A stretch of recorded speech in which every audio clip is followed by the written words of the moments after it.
The announcement that Canada is scheduled to make tomorrow could have a major impact on every single Canadian, their jobs, their money, their taxes, and the rules they have to follow, as well as whether or not they could be eligible for extra government handouts. And that's because tomorrow, Canada is releasing their 2024 budget. Now, this is one of the biggest moments in the Canadian political year because it's when the government lays it all out on the table. They say how much they're spending, what they're spending it on, and how much of it could end up in your pocket, either directly or indirectly. And with a reported $37 billion in new spending announcements, these changes are not insignificant, but you may or may not be shocked to hear that there are some pretty controversial items in here. Some things that you might love, and some things that you might hate. So let's talk about what we know so far, the disappointing problem that seems to be included in all of this, and how exactly it's going to impact you.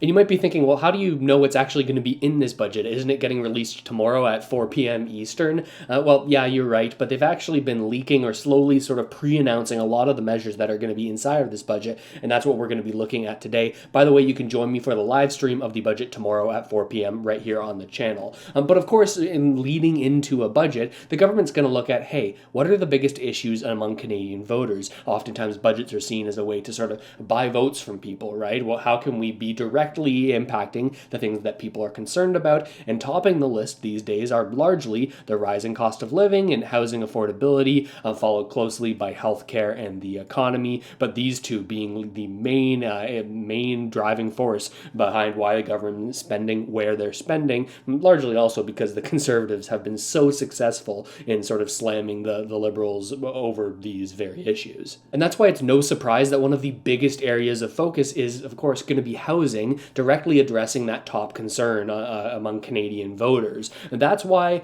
they've released this just a couple days ahead of the budget, which is a 28-page document called Solving the Housing Crisis, Canada's Housing Plan. There is a lot in here, but we're going to take a look at the most impactful stuff. And as a reminder, this document, along with all the sources for all the videos I do, you can access that via the newsletter that goes out after every single one of these videos is posted, and you can sign up for that in the description of this video. So let's get into this report. There's a lot in here, some good steps, though there are some that I am pretty concerned about because they could be doing the exact opposite of what they're saying they're doing. I'll get into that directly, but first I'll let the Housing Minister, Sean Fraser, walk you through some of the biggest changes in his view. By the way, this is the guy that I personally think will eventually replace Trudeau as the Liberal leader. We're living through a housing crisis, but we can solve it. Here's how we're going to do it. We're going to build more homes. One way we can help is cutting taxes on home builders. We've removed the GST from new apartment construction, and we're putting new measures in place, like the ones that Canada used in the 1970s to help set a record level of home building. We've done it before, and we can do it again. We need to change the way that we build homes. There's not a lot of industries that still build things the way they did a century ago. Most of them have figured out new technologies, new processes that allows them to scale up production. We want to do the same thing when it comes to home building. We're going to make sure it's easier to rent or buy a place to live. If you're building your first home, we're changing the rules around mortgages so you can spread your payment over a longer time, over 30 years instead of 25, so your monthly mortgage payment comes down. If you rent, we also want to help you. We're putting forward a renter's bill of rights to help put a floor of protections under everybody who rents in this country. We're going to make sure that we help the people who can't afford a home. We can build a Canada where we read about homelessness in our history books and not our newspapers. I want to help solve the housing crisis. And honestly, I believe we can. This plan's going to help us get there. He brings up a ton, but I think that the most impactful ones that I've found while I was actually reading through this whole plan, he barely gets into in this video. There's a number of measures that they say are going to get more homes built, and that's great. I think that that's actually the root of the problem. It's simple economics. Prices are a product of supply and demand, and if their home building plan works, it could help to reduce house prices, increase affordability, and actually make a serious impact here. But in the very same breath, almost negating these supply side positive changes, they also include things here that they say will make it easier to get into your first home. Here's an example. They want to extend mortgage amortizations for first-time buyers buying newly built homes. Now, the issue with policies like this is that anytime you make it easier to buy a home or change any rules to help people afford a home, you're also simultaneously increasing the demand in the market, and as a result, prices can be impacted and they can go up if there's more demand, right? I guess that's to the extent that these changes actually have an impact or actually work. Let me give you an example here via this extending mortgage amortizations and how that could impact things. As a reminder, amortizations are just essentially the amount of time that you'd have to make your monthly payment on a home for the entire home to be paid off. It's typical in Canada to go with a 25-year amortization, but if you extend that amortization out longer to say 30 years, well, you're paying the home off more slowly, but the monthly payment that you're making goes down. As a result of lowering these payments, more people can actually qualify for the mortgage because their income can support the monthly payments, right? That's the idea of extending out amortizations. But if you're allowing more and more people to get into the market, that's going to simultaneously increase prices. So it's really a balance here. It could be a short-term help to people who are right on the fringes of getting into the market right now, but over the long term, I think it all evens out here. There are a couple interesting twists here that this only applies for first-time buyers and not first-time buyers who are buying existing housing stock, but only ones that are buying newly built homes, are building it for themselves via a developer or are buying it from a pre-built home, again, put together by developers. I think that this kind of makes sense given the context of what we're working with here. They're talking about we need to build more homes, so they're going to add more demand into the new home build market. Essentially, this is an incentive not just for the Canadians who are buying homes, but an incentive for the developers because there's going to be more demand for newly built homes under this program if they implement it correctly. There are a couple limitations here, though, because they say this is only for insured mortgages, which means you have to pay mortgage insurance up front when you purchase the property. And that means also that your down payment is less than 20%, and the purchase price of your property is under $1 million. These are all the criteria for getting an insured mortgage, where you can put down less than 20%. So this only applies to those types of homes, those types of buyers. And the other thing here that I think is interesting is that they're saying they're going to monitor whether inflation and supply conditions allow them to expand this 30-year insured mortgage amortization more broadly to more people, maybe not just first-time home buyers. Maybe it expands also to all properties in the market, not just new builds. So this kind of points to them thinking, okay, we recognize actually that this could increase demand in the market, but we think that we're going to build a lot more homes, and if we do, maybe we'll allow more people to get into the market in this way. But again, I reiterate, these things that make it easier to get into the market, be it like first-time homebuyer's savings account or like the RRSP withdrawal that you can do as a first-time homebuyer, making it easier to buy a home for the first time helps people that are almost able to do it and now can because of that. But as a result, there's additional demand, more competition in the market, and prices will tend to go up as a result of that. And they sort of play with market dynamics even more here, and this time helping existing homeowners who can no longer afford to pay for their mortgage. Instead of in a even market where there's not actual help from the government, where some Canadians who, if they can no longer afford their mortgage, will be forced to sell their property, adding more supply to the market and maybe dampening prices. Well, now there are tools along with this measure that are saying, hey, you should be able to stay in your home even if you can't afford it anymore.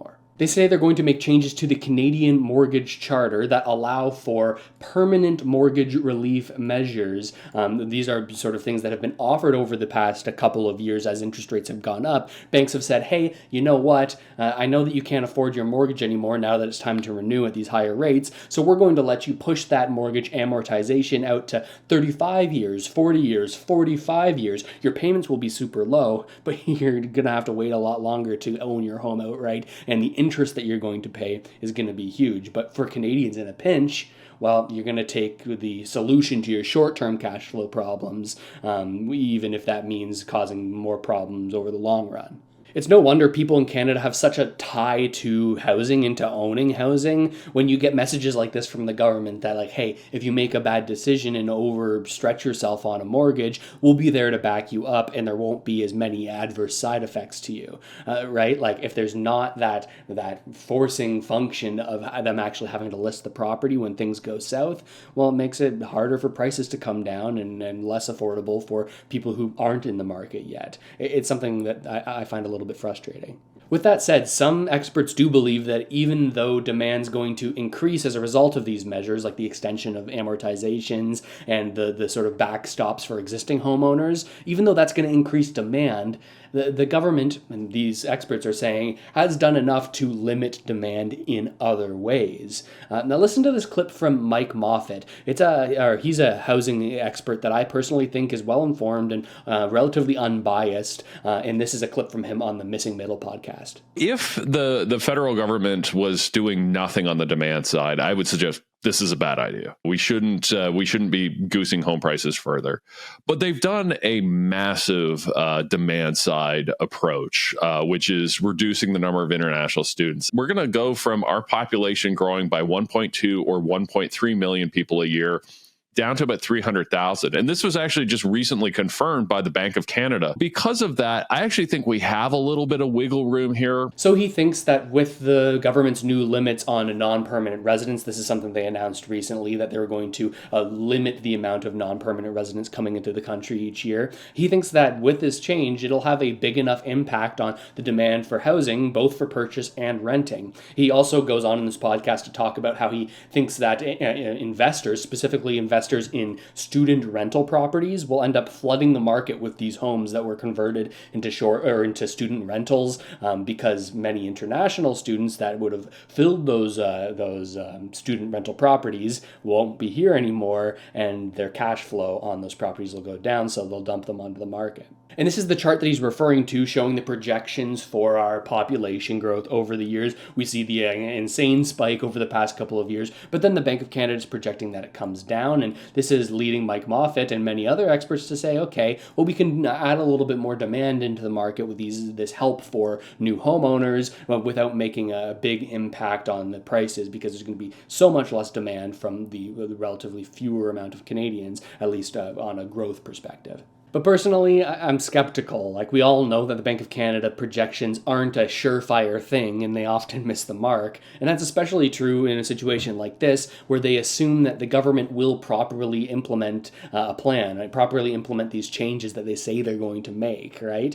They say there's going to be this giant reduction, but I'll personally believe it when I see it.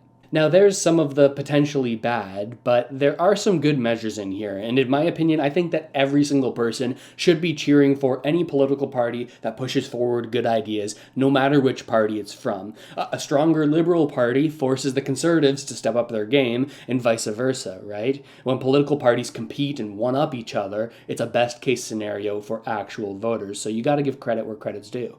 We'll go rapid fire here so we can move on from housing, but here's a couple good items. They're introducing an accelerated capital cost allowance for apartments. This is just a fancy way of saying that apartment builders are going to have more tax write-offs that they can do each year, making it less expensive to build purpose-built rental apartments. Also, they're taking aim at mortgage fraud, and they're doing this specifically by allowing the CRA, the Canada Revenue Agency, to share income information about the people who are applying for mortgages to mortgage providers. Right now, there's a huge problem where people will fake mortgage documents to show a higher income than they actually have, but this could eliminate that, because these mortgage providers could, instead of asking you to provide this evidence of your income, could go to the Canada Revenue Agency and find out, hey, what did you actually report on your taxes last year? The feds are also dumping piles of money into the provinces and into the municipalities if they agree to their terms when it comes to housing, legalizing more housing options, a freeze, I really like this one, on increasing development charges. Right now, like 25% of building a home is paying fees to municipalities, fees for permits, all of this type of stuff. They want a freeze on that in individual municipalities, changes to the National Building Code to make building faster. That is also along with the pre-approval for certain construction designs, along with the Home Buyers Bill of Rights that Liberals are trying to pass through. Now, this is a little bit out of the Conservatives' books, but a little bit softer. Like the Conservatives have been saying, hey, we're only going to give this infrastructure money to people who show us results, actual built homes. How many units did you produce? And if you hit those goals, you'll get your infrastructure money. This is a little bit different because you just have to reach a deal with the federal government in order to get this money, rather than tying it actually to results. They're tying it to like an upfront agreement. I think that's a little bit weaker, but it is, I think, money going to the right places, the actual municipalities, so long as they lean away from the sort of NIMBY policies that often will keep house prices high in these suburbs.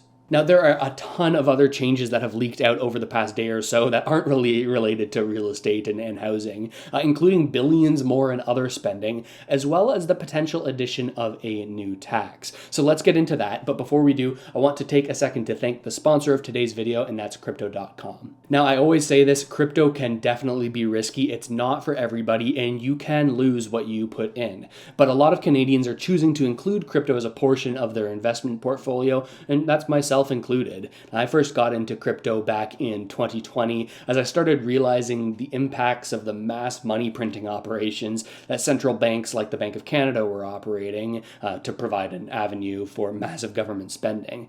Now, I got interested in how crypto could be a possible alternative to the traditional financial system, or at least a competitor over the very long term. And if you're looking to buy crypto, Crypto.com is a solid place to do so. You can fund your account and choose from a selection of over 250 different cryptocurrencies, all with Canadian dollars. But personally, and obviously this isn't financial advice for you, I stick to the more tried and true Bitcoin and Ethereum. Additionally, if you choose to keep your crypto on the Crypto.com platform, you can earn some interest via their Earn product. Now, over the long term, I do recommend learning about self-custody and how to transfer your crypto to a cold wallet that's secured by a hardware wallet that you personally control, rather than keeping it in one place on one exchange. So if you're looking to buy some crypto, make sure to check out Crypto.com and use the referral code RUSS, that's RUSS, or you can just click the link in the description of this video. And once again, thank you to Crypto.com for making videos like these possible. So as I said, there are a laundry list of other items that have been leaked about this budget. And remember, this is all going to be announced formally tomorrow at 4 p.m. Eastern.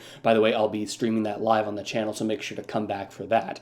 Now, there could be a ton more items that haven't leaked yet that could all come out tomorrow when we get our hands on that giant document that is the budget. But first, for this video, let's go over the list of already announced or leaked items, and then we'll get into the talk of a potential new tax.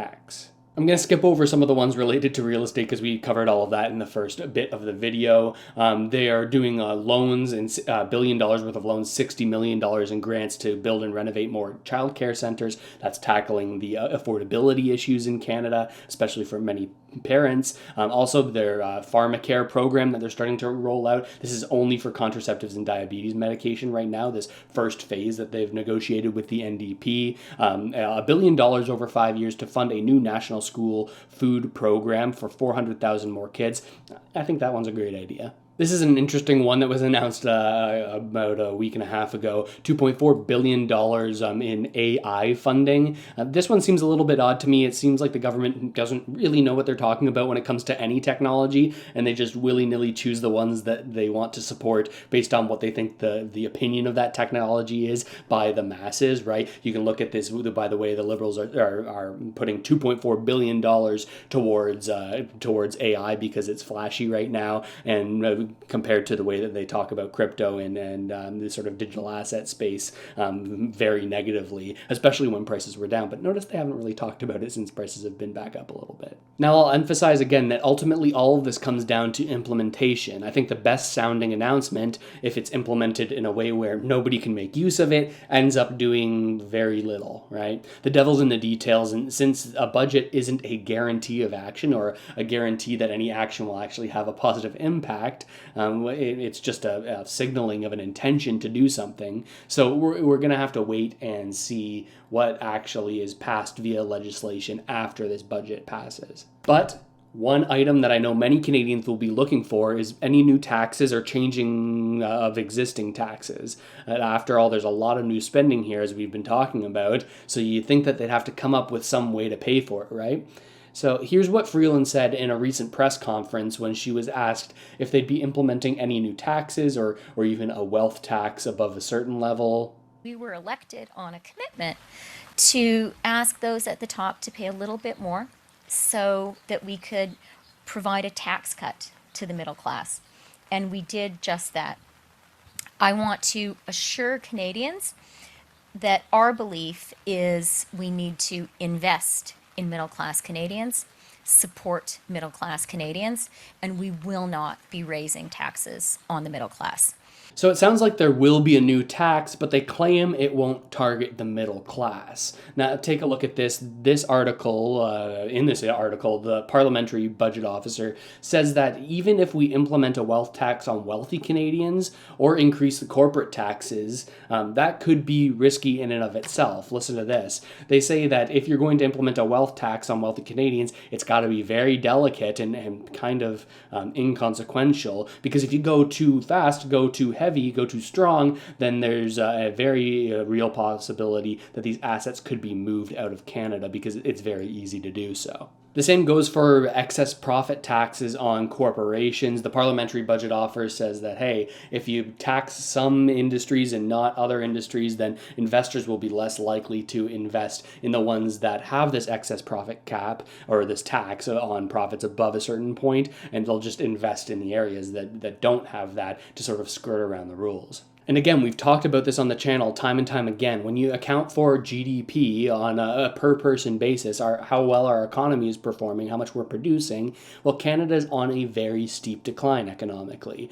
And some people are concerned that these more punitive taxes on businesses and upper-class Canadians could have a negative impact on business formation and investment and could drive the wealthiest Canadians out of Canada, also driving their tax revenue that could be used for valuable social programs or other things out the door. Now, there's no telling where that wealthy line is as well, right? Who decides that? What does the government think wealthy is? Is that $70,000 a year, $100,000, $1 million per year? Is this an income level or how much money you have in the bank? Well, we don't know yet, and all of this is going to be determined, ideally, by the details that are released tomorrow. And speaking of taxes, when it comes to the carbon tax, at least for the foreseeable future, and with all the things that have been released so far for this budget, there's no relief in sight there, at least for as long as this government's in power. They've been drawing a line in the sand specifically on this policy. But recently, this is interesting, their partner party, the NDP, who are currently in a supply and confidence agreement with the government,